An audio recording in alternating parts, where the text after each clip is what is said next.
Bienvenue dans cette nouvelle vidéo dans laquelle, comme tu l'as vu dans le titre, on va analyser le numéro d'Eric Antoine. Alors attention, analyse, on n'est pas du tout là pour dire c'est bien, c'est mal, c'est nul, c'est de la merde, pas du tout. On est là surtout pour voir ce qui peut nous intéresser, voir les conseils qui sont importants. Évidemment, Eric Antoine est un magicien de renom, il a réussi à accrocher un public, il a réussi à créer un personnage qui lui est totalement personnel et qui est incroyable. Il a fait des tournées partout en France et partout dans le monde.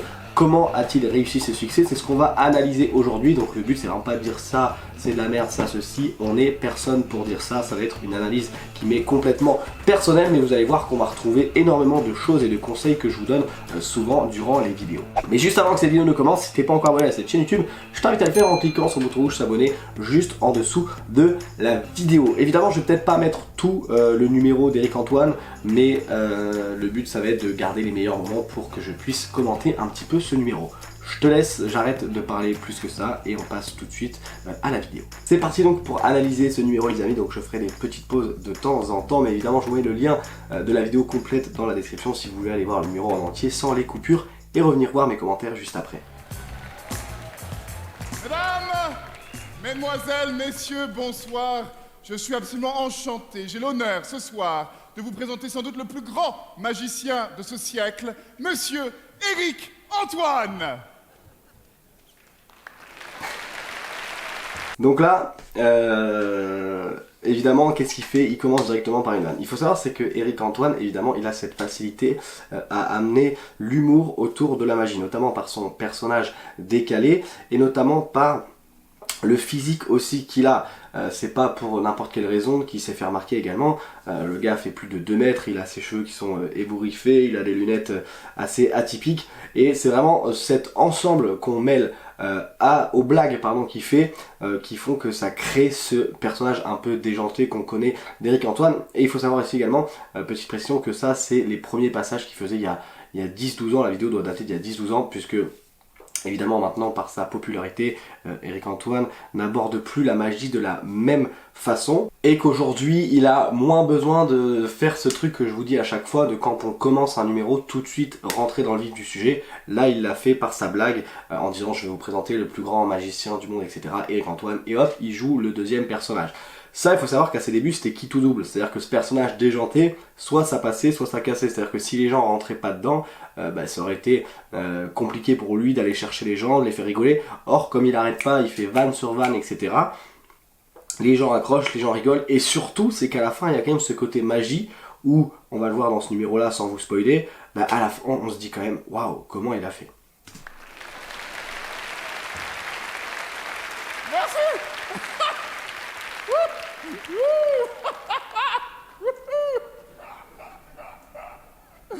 Ambiance de merde. Alors, voilà, donc là il est vraiment dans, ce soir, chers amis, dans la répétition de la blague. Les gens se disent mais qu'est-ce qu'il fait, et hop, il lâche sa petite vanne qui fait qu'il arrive à garder les gens avec lui. C'est pourquoi je préfère, avant de commencer, puisque c'est sans doute mon dernier passage télévisuel, faire une petite quête. Je vais passer parmi vous, voilà, pour ramasser quelques piécettes. Ici, c'est un porte-monnaie de quête. Donc vous avez ici, si vous voulez, une petite poche pour les pièces et une poche un petit peu plus grande pour les billets. Voilà. Est-ce qu'il y a du liquide là-dedans? Est-ce qu'il y a du liquide? Ah, ouais, en effet, il y a du liquide. Alors moi aussi, la première fois que j'ai vu ce numéro, je n'ai pas applaudi. Oui, non, oui, alors, d'accord. Oui, juste un truc pour les applaudissements, groupez-vous, hein, pas d'initiative personnelle. Là, énormément de choses intéressantes. La première, c'est qu'il commence par annoncer que son numéro va être pourri.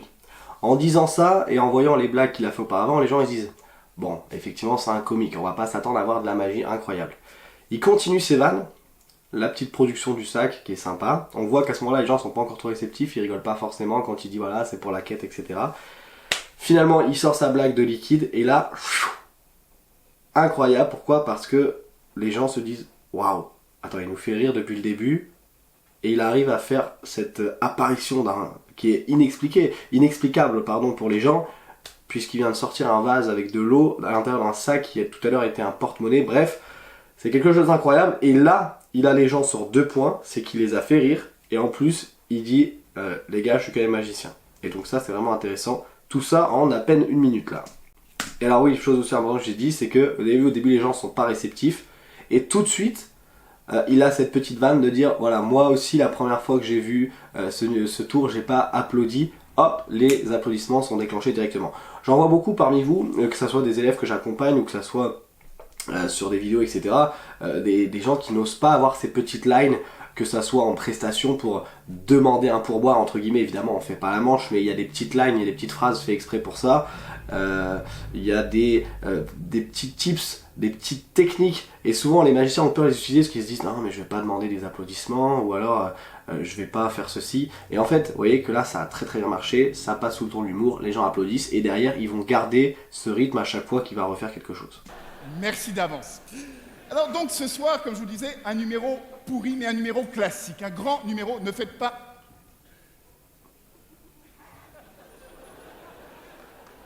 Oui, excusez-le, c'est Bernard, c'est mon assistant, il est habillé en noir et croit que personne ne le voit. Voilà.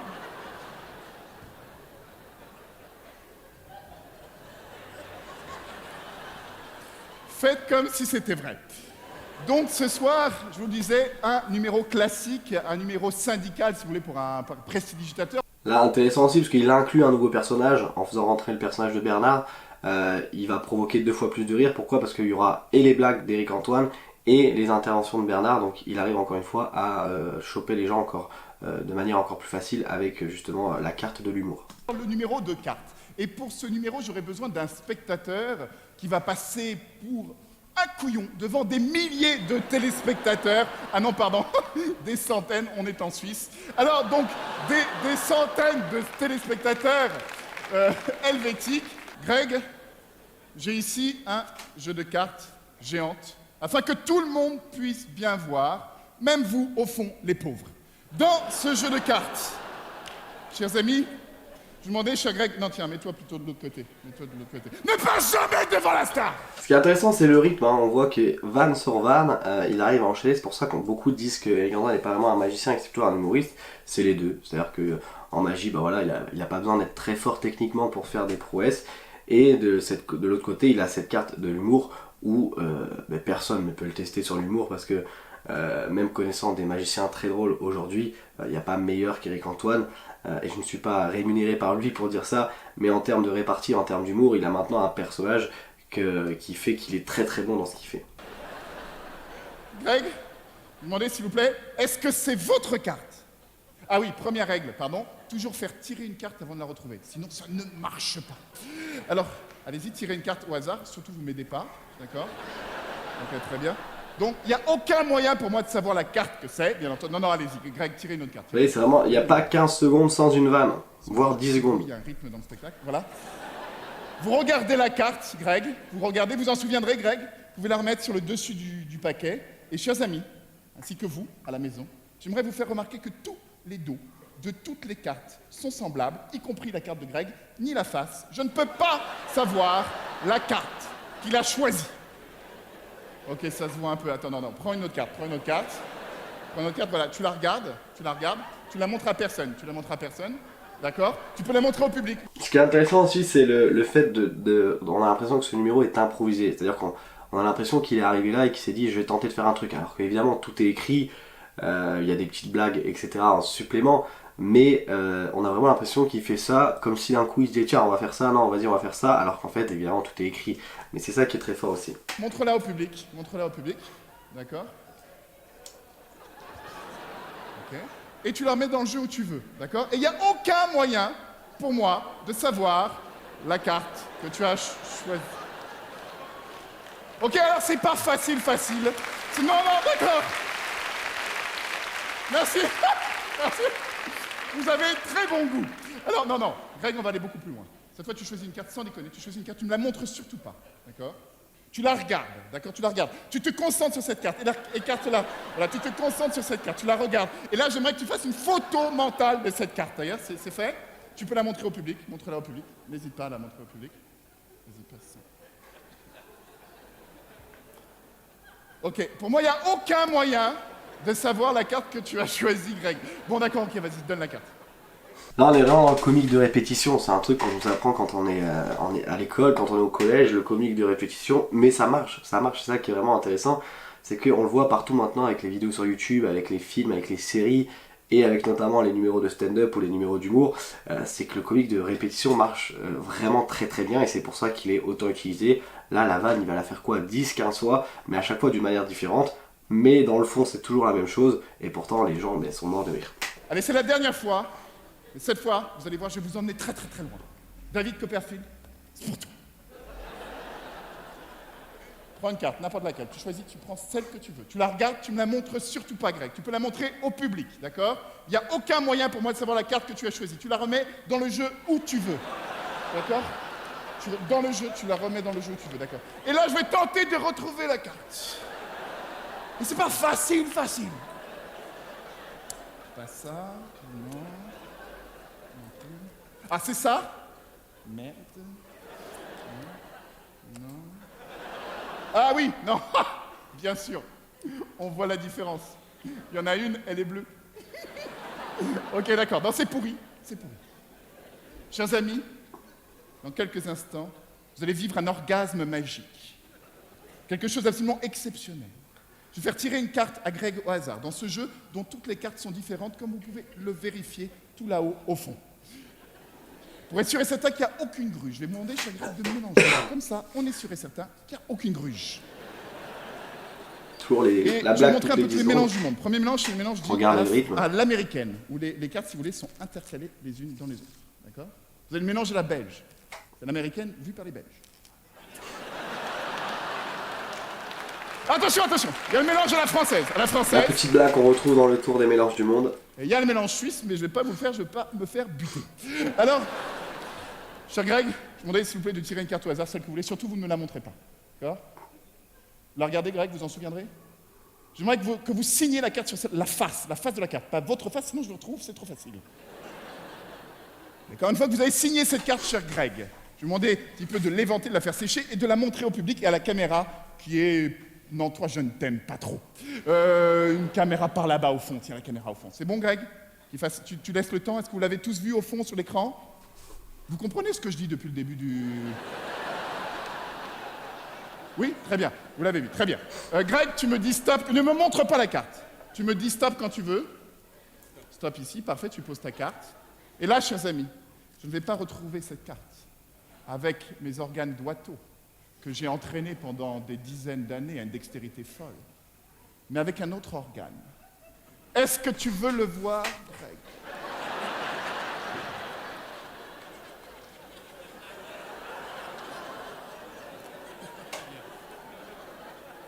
Ça te fait kiffer, hein? Oui, fais gaffe au postillon, quand même. Attention. Peur.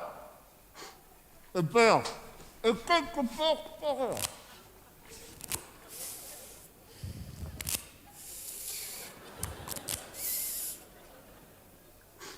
Et là, ce qui est intéressant, c'est que les gens se demandent vraiment où il va aller. Là, on se dit qu'il fait un peu n'importe quoi, etc. Et pourtant...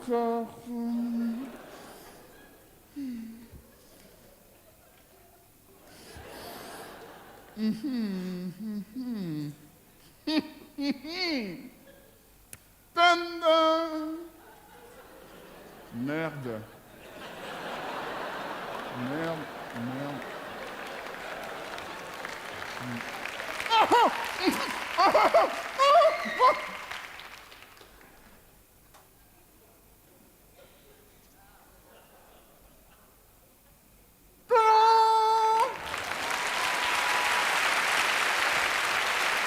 Merci beaucoup.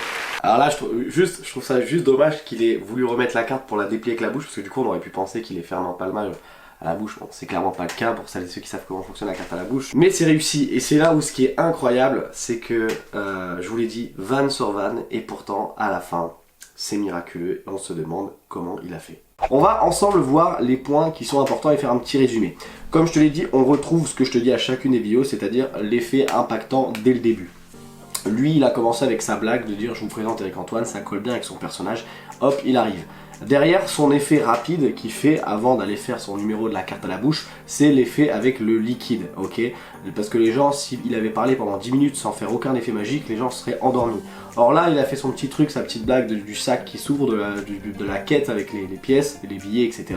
Et hop, il a sorti le liquide, ça a accroché les gens et tout de suite les gens sont dedans. Ça fait partie des conseils que je te donne souvent en vidéo, tout de suite accrocher les gens avec un effet fort, avec un effet rapide, que ça soit pour de la scène, du close-up, de la street magie, bref, il faut toujours réussir à capter l'intention des gens le plus vite possible. Ce qui est très important également avec cette vidéo et ce pourquoi j'ai fait l'analyse aujourd'hui, c'est pour te montrer l'importance du personnage d'Éric Antoine. Alors aujourd'hui, attention, je suis pas en train de te dire que demain il faut que tu fasses des rires machiavéliques, des blagues saugrenues, que tu te fasses des talonnettes et que tu fasses 2 mètres de haut avec des cheveux ébouriffés, non pas du tout. Mais c'est pour te montrer comment Éric Antoine a réussi à choper un public avec son personnage. Évidemment, toi derrière ton écran, tout comme moi il y a encore quelques années, tu te dis peut-être forcément j'ai pas de personnage, tiens j'ai de la répartie mais je suis pas forcément quelqu'un qui va faire van sur van, je suis pas quelqu'un qui est dans la magie bizarre, dans le style un petit peu sombre, etc. Mais en fait je vais te donner un conseil, c'est que reste toi-même pour commencer. Reste toi-même. Tu peux évidemment t'inspirer de plein de magiciens, mais le but c'est pas de faire un copier-coller d'autres magiciens. Combien de magiciens j'ai vu faire les mêmes blagues qu'Éric Antoine juste après, de faire des magiciens un peu fous, de faire des magiciens qui criaient, qui hurlaient, tout ça parce qu'ils voyaient que ça marchait avec Éric Antoine, mais en fait c'était plus gênant qu'autre chose parce que tu voyais qu'ils étaient pas eux-mêmes, tu voyais qu'en plus ils copiaient un magicien qui était en train de bien marcher. Alors t'avais quelques rires parce qu'il y avait des gens qui ne connaissaient pas forcément Éric Antoine, donc ils pensaient que ça venait de la personne en question, mais voilà, c'était toujours assez compliqué, donc le but c'est pas de copier, mais c'est de réussir à trouver ton personnage. Et pour trouver ton personnage, et ben dans un premier temps, comme je te dis, tu peux déjà essayer d'être toi-même, et puis finalement en étant toi-même, tu vas commencer à te détacher un petit peu, et tu verras qu'en fait, t'as déjà un personnage dans le sens où, ben moi, bon, je suis quelqu'un qui est très sociable, donc je parle beaucoup aux gens, mais j'ai des amis magiciens qui sont des gens qui sont toujours dans leur bulle, qui sont toujours, enfin, c'est des amis maintenant, mais tu les vois pas forcément s'exprimer en public comme ça, etc. Alors que quand on est entre nous, ils le font. Et ben là, toi, c'est pareil. Et je suis sûr que vous êtes beaucoup dans ce cas-là, quand vous me décrivez un peu vos situations dans la magie, c'est que souvent, quand vous êtes en train de faire votre prestation, vous êtes totalement quelqu'un d'autre. Moi aujourd'hui quand je rencontre des nouvelles personnes, je suis calme, je les écoute, etc. Mais à la seconde où ils vont me donner un jeu de cartes dans les mains, je vais être un autre personnage. Je vais être là dans mes explications, dans mes histoires de voyage autour du monde, etc. Et dernièrement, j'ai rencontré pas mal de nouvelles personnes et c'est justement ça qui les a vraiment marqués avec moi, c'est que d'une soirée à l'autre, ils m'ont dit mais voilà, on t'a vu arriver, t'étais pas timide, mais voilà, tu t'écoutais, tu parlais un peu, et puis du moment où t'as eu les cartes dans les mains, mais t'étais quelqu'un d'autre, on était tous là à t'écouter, machin, etc. Et donc en fait, même moi qui me disais tiens, j'ai pas forcément de personnage, je me dis bah en fait, je suis quand même quelqu'un d'autre parce que je suis totalement quelqu'un d'autre quand je suis en prestation de magie. Donc ça peut paraître un peu flou tout ce que je suis en train de te dire là, mais c'est pour te dire que voilà, si t'as pas forcément de personnage, faut pas t'inquiéter, ça va venir avec le temps, surtout n'essaye pas d'être quelqu'un d'autre. Ce qu'on peut retenir également de la vidéo d'Éric Antoine, mais encore une fois, ça va s'adapter en fonction de ton style de magie, c'est les blagues. Aujourd'hui, l'humour, c'est ce qui rattache le plus les gens quand on va voir un spectacle, quand quelqu'un raconte une blague, etc. C'est vraiment ce qui crée quelque chose quand les gens ne se connaissent pas encore. Quand tu vas voir quelqu'un en stand-up, on est tous morts de rire dans la salle alors qu'on ne se connaît pas. Donc le rire, ça crée vraiment beaucoup de choses. Donc essaye d'avoir toujours soit une petite part d'improvisation sur quelqu'un qui fait voilà, tiens, on va te faire mélanger les cartes, bon, on n'a pas le temps, etc. C'est tous des petites vannes, ça tu peux les reprendre. Mais c'est des petites vannes qui vont faire que voilà, tu vas pas être le magicien à l'ancienne, en costume, des années 80, qui là, je vais faire de la magie, tu vas voir, c'est incroyable. Je sais pas pourquoi j'ai pris cet accent, mais bref, voilà. Le tout c'est, moi je suis pas quelqu'un aujourd'hui qui pourrait faire 2 heures de stand-up, mais voilà, les gens s'amusent et rigolent pendant ma prestation, pourquoi? Parce que j'ai toujours une petite vanne, etc. Je suis pas au rythme d'Eric là qui sort une vanne tous les 10 secondes, on va pas revenir là-dessus, mais lui il est plus sur le côté humour, mais ça permet quand même de tenir en haleine ton public qui, au-delà de la magie, va se régaler à t'écouter et qui va passer un bon moment parce que derrière ils seront là, ah oui, on a vraiment pris plaisir à l'écouter et à le regarder faire. Et puis enfin, on va pas faire une vidéo de 25 minutes sur ce numéro, mais le conseil aussi également à retenir, c'est le climax à la fin, comme je l'ai dit, de toujours avoir un effet de fin incroyable. Là, hop, il a une carte, merde, c'est pas celle-là. Il utilise la carte de j'ai raté, c'est une carte qui fonctionne très très bien, je l'ai encore fait il y a quelques jours, tout le monde était là, waouh c'est gênant, il a raté et tout, et derrière, paf, je sors la bonne carte, ils éta't tous choqués, ils comprennent qu'en fait tout était prévu, et là c'est pareil, il termine avec ce soi-disant échec, et finalement la carte est dans sa bouche, tous les gens se disent bah en fait on n'aurait pas mis une pièce sur lui et finalement il nous a tous bluffé. Donc l'importance du climax et que le numéro il soit crescendo, tac tac tac tac et paf à la fin, et pas tac tac tac et puis à la fin ça descend. Ok, les montagnes russes, ça va que vers le haut, ça doit être crescendo votre numéro et on doit jamais redescendre parce que sinon tu risques de perdre ton public. Voilà, je pense que la vidéo dure déjà pas mal de temps, donc je vais m'arrêter là. Si tu as d'autres questions évidemment, parce que après ça peut être des situations beaucoup plus personnelles, si tu veux me dire tiens mais moi je sais pas comment faire ça, ou tiens moi j'ai eu ça et j'ai pas su comment réagir, bref je suis totalement ouvert, que ce soit sur Facebook, YouTube, Instagram, les mails, vous pouvez me contacter très facilement, je réponds très rapidement. Donc si vous avez la moindre question, n'hésitez surtout pas à me contacter, tous mes réseaux sont en description. N'oublie pas que si tu n'es pas encore abonné à cette chaîne YouTube, tu peux le faire en cliquant sur le bouton rouge s'abonner juste en dessous de la vidéo, et moi je te dis à très bientôt pour de nouvelles vidéos. N'oublie pas, en première description également tu as la liste mail, c'est des mails que j'envoie de manière quotidienne une fois par semaine avec des bonus, des petits cadeaux et des petits secrets que je ne dévoile pas sur YouTube. C'est totalement gratuit et en plus en t'inscrivant tu recevras gratuitement 2 formations. Tous les liens sont en description, je te dis à très bientôt, bon entraînement dans ce que tu es en train d'entreprendre actuellement. Ciao!